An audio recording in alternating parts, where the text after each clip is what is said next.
Welcome back. We're continuing to monitor the latest impact of COVID-19 on professional sports, with the NFL postponing several Week 15 matchups due to COVID-19 related concerns. Our next guest joins us now for more. Steve Young is Pro Football Hall of Famer and Chairman of Integrity Marketing Group, and Bryan Adams is CEO of Integrity Marketing Group. Steve, thank you so much for joining us. I want to get to some news, of course, out from Integrity, but first I do want to get your reaction to some of the changes impacting the NFL right now, given the COVID-19 situation. Now, we had San Francisco 49ers president on earlier during our show discussing the league's updated COVID-19 testing protocol. And from your vantage point, how do you think the league has been handling this in terms of the rapidly changing virus situation? And how do you see this impact evolving for the league going forward? Emily, I wish I would have seen, I think it was probably Al Guido that was on for the 49ers. I would love to hear what he had to say, because it's very interesting. The NFL is, through the pandemic last fall, they played. Remember, the Denver Broncos played without a quarterback. They played with running back, played quarterback. They didn't care. They were like, we're playing ball. And so with that kind of mentality, they see that the spike is happening and the number of players, asymptomatic players, are testing positive. And they're, you hear from some of the executives who are like, it's so frustrating for the players who feel completely healthy and can't play.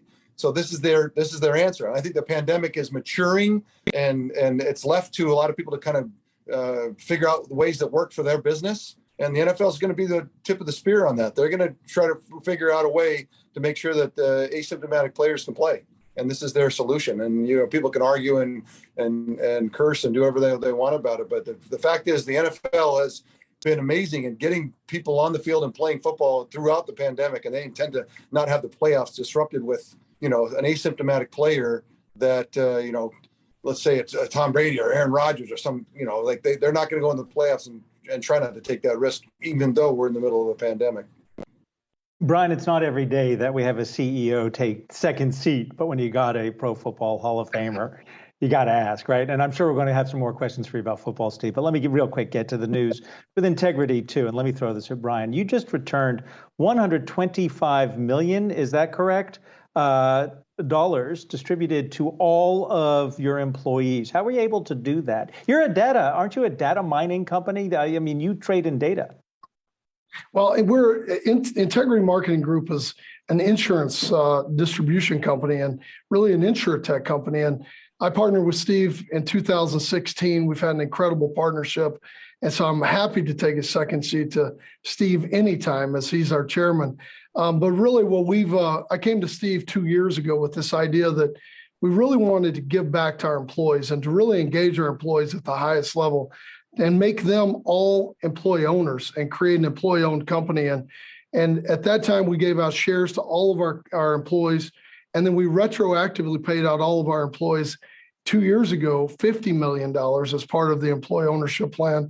And then we gave them shares to continue to grow forward. And this week, we're now paying out $125 million, as you said, to all of our employees, and really just continue to look for ways we can better serve our customers in the future. And Steve, I also want to get your take here on Integrity's employee ownership plan, because we've been talking a lot about the Great Resignation here at Yahoo Finance Live. So I'm wondering, what does this mean in terms of the Integrity workforce and really being able to retain and attract talent for this team? Emily, we didn't want to come on TV and take a pat on the back for this. I encouraged Bryan to do this, to come on TV. He encouraged me to do this 2 years ago with this employee program. But we want to come on because we think it's a model. We there's something to be done here where, I felt it when the 80s and 90s of NFL, there was a big disparity between ownership and players. They were not partners. And that partnership has been built, not necessarily in equity, but it's certainly built in profit sharing and the spirit of what's happening in the NFL. I think it's one of the reasons why the NFL is thriving today, is this sense of partnership between players and owners. I sensed that when Bryan came to me 2 years ago and said, I want to make equity, all of our employees equity owners, a seat at the table. That changes the dynamic of the relationship with the employer. He's no longer just a paid employee. There's a seat, like I said, there's a seat at the table, and there's a sense of ownership. There's a sense of belonging. And to me, we talk about what's happening in today's workforce.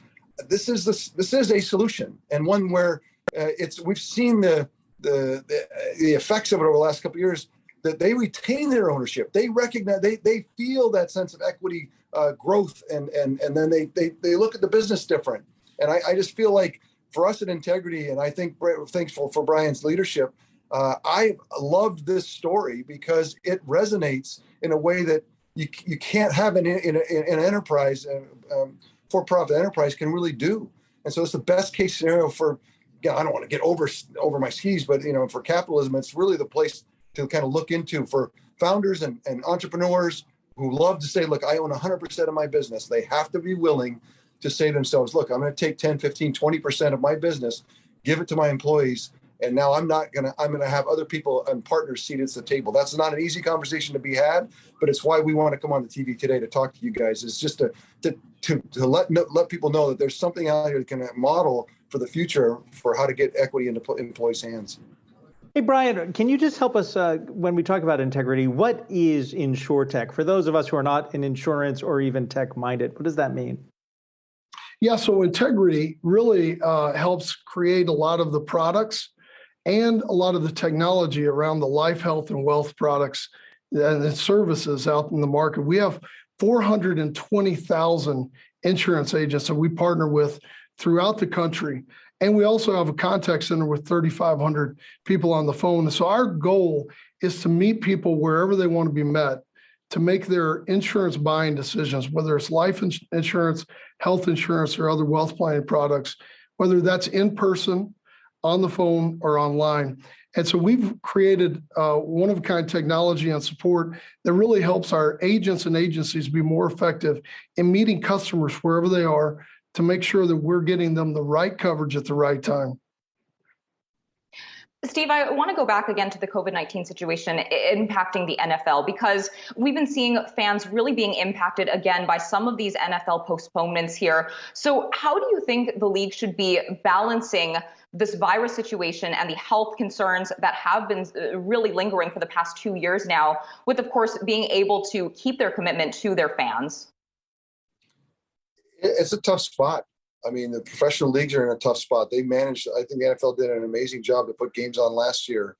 And I think with their North Star is the games are happening. You can feel that. I mentioned the Denver Broncos last year without a quarterback. The games are going to take place even on a Tuesday night like today.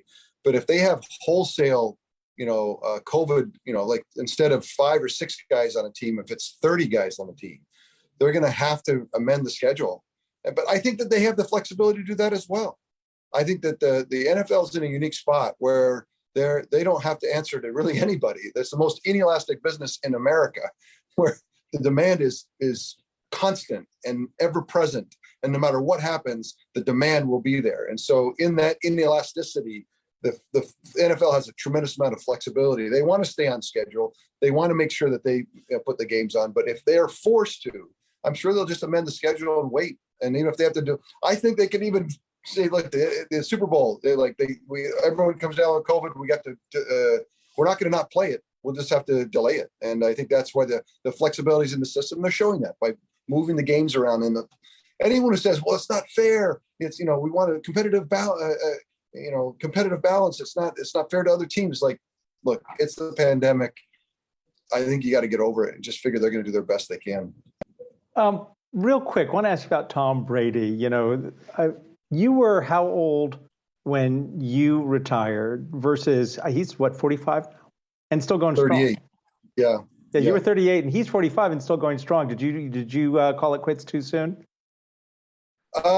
In the game they play today, where you can't hit the quarterback and no one's patrolling the middle of the field because they can't spear anymore and they can't cover the flats.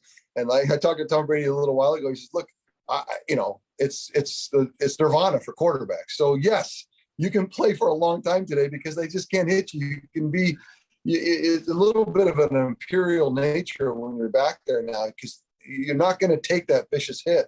And it gives you a lot of confidence. So there's a lot of quarterbacks like myself that played earlier that would love to play today, especially because I could run around. This is my era. Of all the eras that I could play, this is the one. But it's just, I think that all of us would love to play today because of the nature of the safety, the relative safety of playing football today at quarterback. Steve Young is chairman of Integrity Marketing Group and Pro Football Hall of Famer, and Bryan Adams is CEO of Integrity Marketing Group. Thank you both so much for your time this afternoon.